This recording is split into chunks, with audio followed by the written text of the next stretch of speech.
kind of inspired just to be in the company of all these wonderful people. That's just such an amazing story. Thank you so much. And those poems blew me away. Thank you so much. Yeah, what are they putting in the lunch food? And also there must be some connection between innovators and bagging groceries, because that's what I did when I was a student too. Anyway, I'm here, I'm the new president of BAM, and I'm a historian by training, so as a new person and a new person in charge, I like to look back in order to understand where I am and where I'm going. So I hope you forgive me a little bit for telling a little bit of the story of BAM through my eyes, what I've seen, and what's next. So, the Brooklyn Academy of Music has a very rich history. In 1861, it started in its original location on Montague Street. And initially, we just did classical music. Theatre was considered rather a sort of risque art form way back then, but as the public demanded it, the Academy began to incorporate theatre, at first mainly just Shakespeare. Society's great thinkers, leaders, activists, and authors spoke on its stage, including people like Frederick Douglass, Mark Twain, Oscar Wilde, Arthur Conan Doyle, and Julia Ward Howe, appearing on behalf of women's suffrage, which was an amazing thing for us. Anyway, BAM was a town square, and the gatherings were resonant communal experiences. In fact, in a 19th century guidebook, we were described as, "Here Brooklyn gathers and speaks, acts, or gives, whenever her public spirit is invoked, or some question of local or national import needs the attention of her citizens. And here art, science, religion, and amusement hold their levees." Anyway, the next chapter in the story was that a fire leveled the Montague Street building in 1903, and BAM was rebuilt in its current location in Fort Greene. Beginning in 1908, it presented orchestras and singers and theaters and speakers like Booker T. Washington, Carl Sandburg, Amelia Earhart, and even Winston Churchill, which is kind of a staggering fact. And in its new location, the Academy was incorporated as part of the Brooklyn Institute of Arts and Sciences, an umbrella organization of Brooklyn's major cultural organizations, in which we provided an extensive educational program. So for more than 100 years, BAM has been a locale for performance, education, and the sharing of ideas in a public forum. But I'm happy to report that while we still concentrate our efforts in those areas, there's so much more. BAM became a leading arts organization through excellence in its programming, but really this idea of us being a home for adventurous artists, audiences, and ideas, I can't stress that enough. I look at that mission statement every day, and it really, really resonates with me.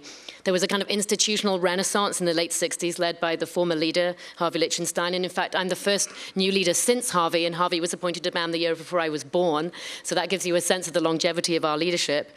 And he launched decades of forward-thinking artistic work. Think the annual Next Wave Festival of Avant-Garde Performing Arts, and a calendar of world-famous and cutting-edge theatre, dance, and music presentations.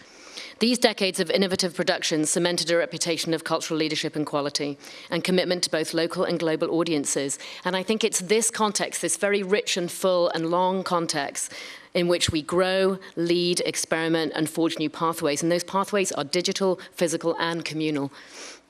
So in terms of our physical presence, I think probably a lot of you know this, that we added the Harvey Lichtenstein Theatre in 1987, the BAM Rose Cinemas in 1998, and we also converted a performance space in the Opera House into a restaurant, the BAM Cafe, that same year. The Richard B. Fisher Building on Ashland Place was added in 2012, and that was really a game changer for BAM, adding a flexible performance space, education spaces, and a lot of rental access for local community arts organizations. So as I take the helm of BAM, what's next? We continue to move forward with the expansion of the campus. We're currently designing a connection of new and exciting spaces just around the corner on Fulton Street, the BAM Strong, which is slated for completion in 2017. And that will add more public space, a restaurant, an art gallery. And for those of you who still walk all of those stairs up to the Harvey balcony, we will finally have an elevator. So that's all very good news. There's a mixed-use apartment tower on Ashland Place. I mean, this all goes to the cranes on every corner that Tucker was talking about. We'll provide space for 4 Brooklyn organizations, including BAM. It's finally a publicly accessible place for our wonderful archive, additional space for our educational efforts, and additional cinema screens. It's amazing to me that I now get to run a movie program. It's such an amazing program. We're sort of a locus for first-run independent film and a leading source of great repertory cinema program, and that area is ripe for expansion. We also consider public amenities, such as our artfully designed bike racks by David Byrne, as an essential component of the cultural experience. So our programming includes performances in the theatres and the screenings, and also a lot of free public events. 750,000 people come to BAM every year now, which is a staggering number, and more than 100,000 of those attend free events every year.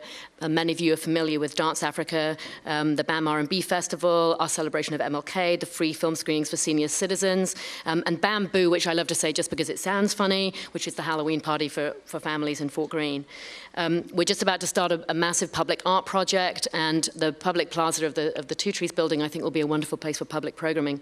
The other thing that we've experienced in recent years is an absolute explosion in the need and desire for family and educational programming. I think we're now up to about 42,000 families and students every year in our education and family programming, and that's up from 25,000 just 3 years ago. We work with about 208 schools now, which is also an incredible fact. I think I'd like to say a few words about the cultural district as well, because the cultural district for me, again, is a complete miracle space and a real model of what arts and culture can do to be an essential part of the civic fabric. There are now 60 cultural organizations in the cultural district, which is an incredible number. And it's a huge generator of economic activity, and estimated, in fact, these numbers all come from Utica, $300 million in 2013, soon to be the home for another 15,000 residents. So what is our responsibility? What is next? Well, it's a mandate of accessibility. We must be accessible to all of these new audiences. We have ticket assistance programs to qualifying families, seniors, and veterans, to social service organizations, discounted rush tickets. The city's ID NYC program confers free membership to cultural organizations for a year. And we've done the whole free Wi-Fi thing, which is also an incredible thing. So in addition to the physical and the communal things, which I've just talked about, the other thing that's next is really life in the digital realm, which we're really, really enjoying and starting to explore, and is really a critical part of the what's next question. So live streaming and podcasts, we love podcasts at BAM, we love them so much. Our performances and talks enable us to provide global access to programming. I think our YouTube channel had about 1.3 million views last year, and about half of those people come from outside of the US. 350,000 people watch our humanities talks every year. So we're really honing in on the digital area. We look forward to creating more digital content for our education curricula, for apps, and I know that virtual reality is around the corner for the main stagers, which is an incredibly exciting thing. As I was watching you read your poem on your iPhone, I was reminded of this quote, which was in my speech.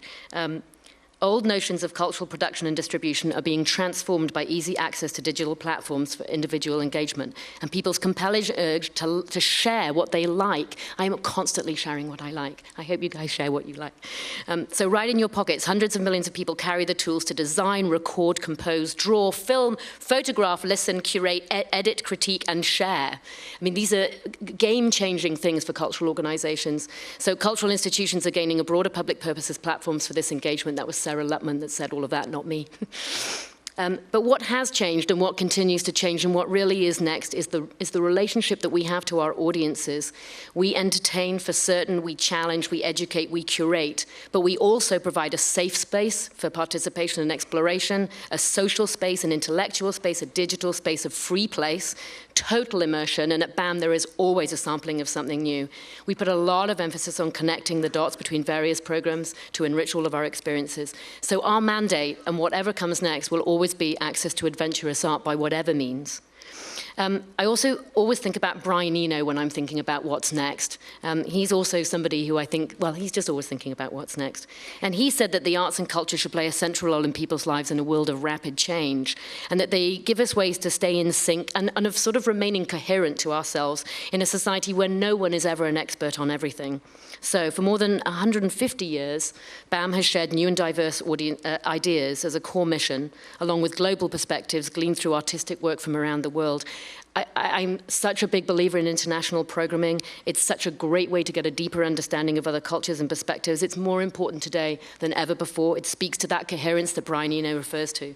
So, to conclude, BAM leads always with excellent, innovative art and artists, and as we continue to evolve, we welcome audiences near and far through time-honored traditional means, existing technologies, and ones we haven't even thought of yet. Thank you so much.